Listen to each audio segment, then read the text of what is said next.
Welcome to Traveler's Tales. I am your host, Greg Alonzo. Today I will be your guide through history as we take a look at part 2 of the Pyrrhic War. Before we begin, just a quick reminder that we post new videos every Tuesday and Friday. Don't forget to hit the little bell icon to be notified each time we post new videos. Moving right along. Mythology tells us one thing, while archaeology tells us another. Our first question of the day is from Annalise. She asks, what started the Pyrrhic War? Annalise, the Pyrrhic War initially started as a minor conflict between Rome and the city of Tarentum over naval treaty violations by one of the Roman consuls. Tarentum had given military aid to Pyrrhus of Epirus in his conflict with Corcyra. Our next question is from Pavel. He wants to know how many people died in the Pyrrhic War. Pavel, according to the ancient writers, it was the Romans who suffered the most. It is estimated they lost as many as 15,000 men. However, the Epirites lost as many as 13,000 men. Now we have a question from Fiona. She wants to know what happened to Pyrrhus after the war. Fiona, after the war, Pyrrhus seized the Macedonian throne from Antigonus II Gonatas in 274 before the Common Era.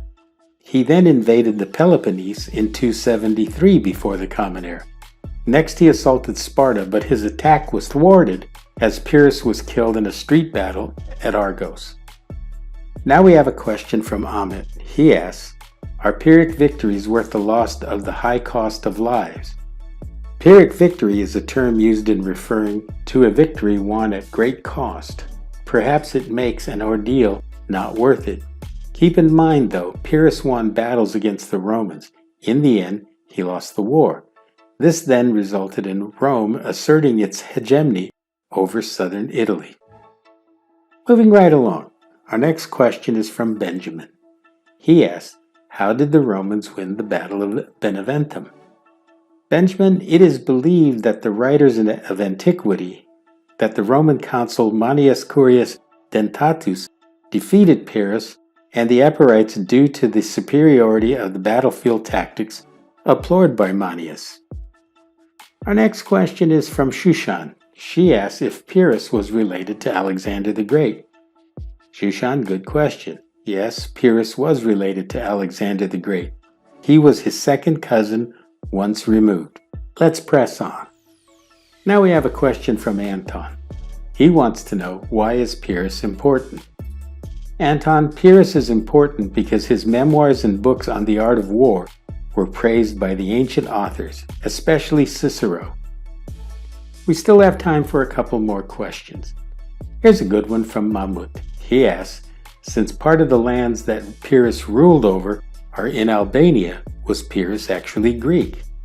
Yes, Mahmut, he was Greek. We also know this according to the writings of Plutarch. Our next question is from Gunther. He asks if northern Epirus is in fact Albania. Gunther, northern Epirus has always been Greek since ancient times. The present state of Albania is created on Greek territories. Our last question for the day is from Beverly. She wants to know if it was Epirus who fancied himself as another Alexander the Great, since he was a cousin to Alexander. Did he have any rights to Alexander's throne? Beverly, interesting question. I would say that it was not unusual for military leaders of that era to be inspired by Alexander the Great. As for rights to Alexander's empire, if Epirus had any idea of making claim to succeeding Alexander, he would have needed an army to back his claim. Legend has it that when asked who Alexander would leave his empire to on his deathbed, the great king's last words were Kartistos, to the strongest. This brings us to the end of part 2 of the Pyrrhic War. Thank you for once again joining us for this edition of Traveler's Tales. Just a reminder that we post new videos every Tuesday and Friday. Don't forget to hit the little bell icon to be notified each time we post new videos. For your convenience, we have also posted our email address and Instagram information. We enjoy hearing from our subscribers and encourage you to send us your questions and comments. If you haven't subscribed to Traveler's Tales, please do. This really is the best way to help our channel grow. Traveler's Tales will return with Plato, the founder of idealism. Until we meet again at the crossroads of folklore and fact, Cartistos.